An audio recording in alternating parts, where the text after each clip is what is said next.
Assalamualaikum warahmatullahi wabarakatuh. Hai, perkenalkan nama saya Dian Lutfi Afifah, mahasiswa IIKI Jakarta, Fakultas Usuluddin dan Dakwah, Prodi Ilmu Al-Quran dan Tafsir kelas 4B. Di sini saya akan menjelaskan tentang Musnad Syafi'i dan Musnad Ahmad. Sebelum membahas kitab-kitab, saya di sini akan menjelaskan dulu tentang biografi singkat para penulis. Biografi yang pertama yaitu biografi singkat tentang Imam Syafi'i. Imam Syafi'i lahir pada bulan Rajab tahun 150 Hijriah atau 767 Masehi di Gaza, bagian selatan Palestina. Sedangkan kampung halamannya bukan di Gaza, melainkan di Mekah atau Hijaz. Menurut keterangan sejarah, konon ibu dan bapak Imam Syafi'i datang ke Gaza untuk suatu keperluan. Namun tidak lama setelah itu Syafi'i dilahirkan. Menurut suatu riwayat, pada tahun itu juga wafat Imam Abu Hanifah di Baghdad.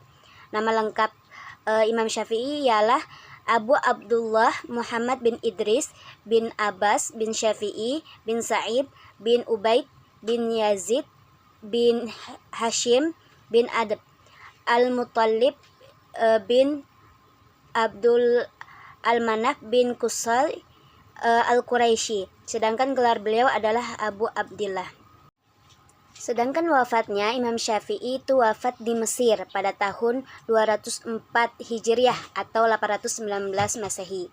Berkata Rabi bin Sulaiman, murid dari Imam Syafi'i, beliau berpulang ke rahmatullah setelah sembahyang maghrib petang Kamis malam Jumat akhir dari bulan Rajab dan dimakamkan pada hari Jumat dan dimakamkan di Muqattam. Selanjutnya yaitu biografi singkat Imam Ahmad. Nama lengkap dari Imam Ahmad adalah Abu Abdullah Ahmad bin Muhammad bin Hanbal bin Hilal bin As'ad bin Idris bin Abdullah bin Hayyain bin Abdullah bin Anas bin Auf bin Qasid bin Asy-Syaibani. Keturunan Ahmad bin Hanbal bertemu dengan keturunan Rasulullah SAW, Mazin bin Mu'ad bin Adnan. Imam Ahmad lahir sewaktu ayahnya pergi ke Marwah sebagai seorang ghazi dan tinggal sementara di sana. Riwayat lain mengatakan orang tua beliau pindah dari kota Marwah, tempat tinggal sang ayah, ke kota Baghdad. Di kota Baghdad, Imam Ahmad lahir. Terlepas dari perbedaan riwayat tempat kelahiran, seluruh riwayat sepakat bulan lahir beliau tepat pada bulan Rabiul Awal tahun 164 Hijriah atau 780 Masehi.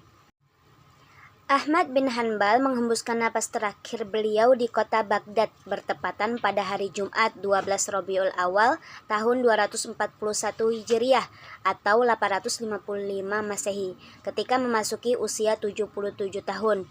Beberapa ulama mengatakan saat meninggal, jenazah beliau diantarkan oleh hampir 800.000 orang laki-laki dan 60.000 orang perempuan dan dimakamkan di pemakaman Al-Harb. Itu penjelasan tentang kitab Musnad Syafi'i. Pengarangnya ialah Imam Syafi'i, seorang mujtahid besar dan pendiri mazhab Syafi'i.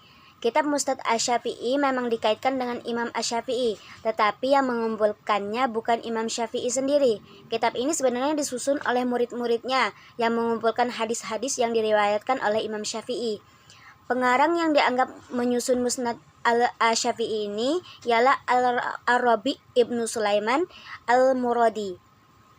Tujuan ditulisnya kitab ini ialah mengumpulkan hadis-hadis yang digunakan Imam Syafi'i dalam mengembangkan metodologi fikihnya. Kitab ini mencerminkan pemikiran hukum beliau dan pemahaman terhadap hadis. Isi kitab dari Musnad Syafi'i ini ialah berisi hadis-hadis yang diriwayatkan oleh Imam Asy-Syafi'i dan tidak semua hadis dalam kitab ini berasal dari beliau. Beberapa hadis merupakan riwayat dari guru-gurunya dan murid-muridnya. Dan penjelasan tentang kitab ini, Imam Asy-Syafi'i sering memberikan penjelasan atau komentar terhadap hadis yang diriwayatkannya, menunjukkan bagaimana hadis tersebut relevan dengan pandangan hukumnya. Sistematika penulisan dari kitab ini tuh tidak memiliki sistematika penulisan yang sangat struktur seperti kitab hadis lainnya. Hadis-hadis dikumpulkan berdasarkan riwayat dari berbagai perawi tanpa pembagian yang ketat. berdasarkan tema atau bab tertentu. Terdapat komentar dan penjelasan dari Imam Syafi'i yang disertakan bersama hadis-hadis tersebut, menambahkan konteks dan interpretasi fikih.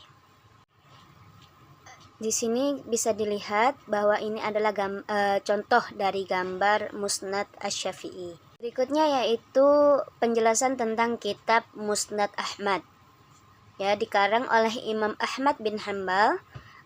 Ialah seorang ahli hadis dan pendiri mazhab Hambali. Tujuan ditulisnya kitab ini ialah mengumpulkan sebanyak mungkin hadis yang sahih dan mendokumentasikan ajaran Rasulullah SAW dalam berbagai aspek kehidupan.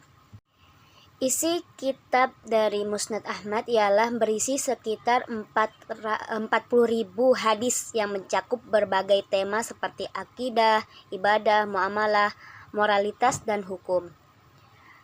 Setiap hadis biasanya disertai dengan rantai periwayat atau isnad yang lengkap hingga sampai kepada Rasulullah SAW. Berikutnya itu sistematika penulisan dari kitab Musnad Ahmad, yaitu hadis-hadis dalam Musnad Ahmad disusun berdasarkan periwayatnya, yaitu sahabat yang meriwayatkan hadis tersebut dari Rasulullah SAW. Misalnya hadis-hadis yang diriwayatkan oleh Abu Bakar, Umar, Utsman, Ali, dan sahabat lainnya ditempatkan dalam bagian tersendiri. Kemudian selanjutnya itu tanpa pembagian tematik. Tidak seperti kitab hadis lain yang disusun berdasarkan topik atau tema tertentu, Musnad Ahmad lebih mengutamakan periwayat sebagai dasar pengelompokan. Keabsahan hadisnya itu yaitu Imam Ahmad terkenal dengan kehati-hatiannya dalam meriwayatkan hadis. Beliau sangat selektif dalam memilih hadis yang dimasukkan dalam kitabnya. Meskipun tidak semua hadis dalam Musnad Ahmad dianggap sahih oleh ulama hadis berikutnya. Selanjutnya yaitu ini adalah contoh dari gambar Musnad Ahmad ya. Demikian yang dapat saya sampaikan. Semoga bermanfaat bagi kita semua. Saya akhiri. Terima kasih. Wassalamualaikum warahmatullahi wabarakatuh.